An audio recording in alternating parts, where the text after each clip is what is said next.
நான் அடைக்கலம் புகுந்துள்ளேன். நான் ஒருபோதும் வெட்கமடைய விடாதையும் உம்முடைய நீதிக்கேற்ப என்னை விடுவித்தருளும். திருப்பாடல் 31 முதலாவது வசனம். சங்கீதம் 31 முதலாவது வசனம். இன்றைக்கு தூய அந்தோனியார் திருநாளை கத்தோலிக்க திருச்சபையினர் மிக விமர்சையாக கொண்டாடிட்டு வராங்க. இந்த ஆண்டனி அவருடைய டேவை ஏன் சிறப்பாக கொண்டாடுறாங்கன்னா அதுக்கு ஒரு வரலாறு இருக்கு. அதாவது பார்த்தீங்கன்னா இவர் இந்த சிறப்பான ஒரு போர்ச்சுகல் நாட்டில் இருக்கிற லிங்ஸ்டன் அப்படின்ற இடத்துல கிபி 1195 இவர் பிறந்தார். இவர் முதல்ல செயின்ட் அகஸ்டின் அந்த துறவி மடத்துல தான் இவர் துறவியா இருந்தார். ஆனால் இவருக்கு இந்த பிரான்சிஸ்கன் சபையினுடைய துறவி மடம் இவர் ரொம்ப பிடிச்சிருந்தது. அதனால இவர் அதில் போய் திரும்பி ஜாயின் பண்ணிட்டார். ஏன் இவர் இது போனார் அப்படின்னா அதுக்கு ஒரு வரலாறு இருக்குது. என்னன்னாக்கா அவங்க என்ன பண்ண அந்த கோயம்பரா அப்படின்ற இடத்துல இருந்து அவங்க வராங்க. அதாவது 5 பேர் போய் அந்த மடத்துல இருந்து அங்கே போய் தங்கி நற்செய்தி பணி செய்யும் போது 5 பேருமே ரத்த சாட்சியை மறித்தாங்க. இந்த 5 பேர் ரத்த சாட்சியை மறித்த உடனே அந்த 5 பேருடைய உடலை ஆரவாரமாக இவங்க என்ன பண்ணாங்கன்னா கொண்டாட்டத்தோடு கொண்டாடி கொண்டு வராங்க. இயேசுவுக்காக ரத்த சாட்சியை மறித்ததை பெருமையாக நினைத்தாங்க.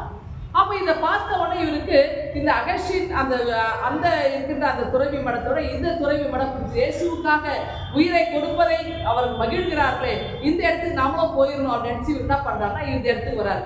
அப்போ இவர் இந்த இடத்துல சிறப்பான பணி இவருக்கு செய்து வர்றார். அப்போ ஒரு கட்டத்தில் என்ன நடக்குதுன்னா இந்த அந்தோனியாருக்கு இயேசுவின் சாட்சிகள் பல நேரத்தில் அவருடைய அந்த அழைப்புகள்லாம் வருகிறது. அப்போ இயேசுனுடைய திருக்காட்சி வருகிறது. ஒரு முறை இவர் ஆப்பிரிக்கா பகுதியில் போய் பணி செய்கிறார். ஆப்பிரிக்கா பகுதியில் பணி செய்து இவர் பார்த்தீங்கன்னா அந்த கடல் ஆபத்தெல்லாம் வருது. அப்படிப்பட்ட நேரங்களெல்லாம் கடலுடைய ஆபத்திலிருந்து கடவுள் அவரை அழகாய் காப்பாற்றி அவரை கொண்டு வந்து விடுகிறார். அவர் தொடர்ந்து இவர் என்ன பண்ணார், இந்த பிரான்சிஸ்கன் சபையிலிருந்து திருப்பணி ஆற்றுகிறார். அப்புறம் பல முறை இவர் இயேசுவுக்காக அதிகமான துன்பத்தை ஏற்றுக்கொள்கிறார். ஆனால் மீண்டும் மீண்டும் விழுந்து விடாதபடி இயேசுவுக்காக எழும்பி நிற்கிறார். ஒரு முறை என்னன்னா இவர் நல்ல சிறந்த அனுபவமிக்க ஒரு அருளுரையாளராக இருக்கிறார். ஒரு முறை என்ன நடந்ததுனாக்கா அந்த சிறப்பான திருவிருந்து ஆராதனை நேரத்தில் அன்றைக்கு போதிக்க வேண்டியவர், அதாவது பிரசங்கம் பண்ண வேண்டியவர் வரல. அப்போ எல்லாரும் அந்த தலைமை போது என்ன பண்ண கேட்குறாரு, நீங்கள் பண்ணுறீங்க நீங்கள் பண்ண ஒவ்வொருத்தரும் கேட்குறாரு. ஒவ்வொருத்தரும் கேட்கும் யாருமே அந்த பிரசங்கம் பண்ணுறதுக்கு முன்னாடி வரல. அப்போ கடைசியாக என்ன பண்ணுறாங்கன்னா இவரை கேட்குறாங்க. இவரை கேட்ட உடனே இவர் என்ன பண்ணுறாரு, சரி நான் செய்கிறேன் அப்படின்னு சொல்லிட்டு முன்னாடி வர்றாரு.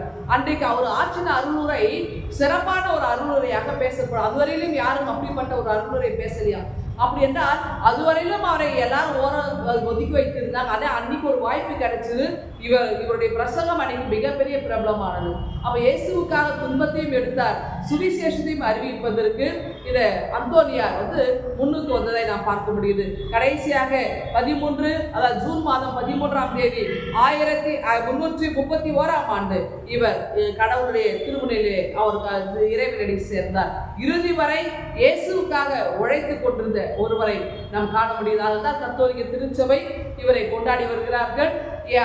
நாம் கொண்டாட வேண்டும் என்பது அல்ல, ஆனால் அவருடைய வாழ்விலிருந்து நாம் கற்றுக்கொள்ள வேண்டியது. பலமுறை இயேசுவுக்காக அடிக்கப்பட்டு விழுந்து விழுந்து வந்தாலும் கடைசி வரை இறுதி வரையிலும் அவர் நிலைத்திருக்கிறார். அதுதான் மிக மிக முக்கியமானது. ஆகவே நாமும் இயேசுவுக்காக கடைசி வரையிலும் வாழ்வின் கடைசி பரியந்தம் இயேசுவுக்காக சாட்சிகளாக விளங்குவோமா?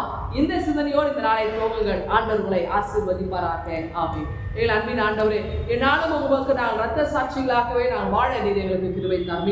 ஜெபிக்கிறோம் எங்கள் அன்பின் கடவுளே. ஆமென்.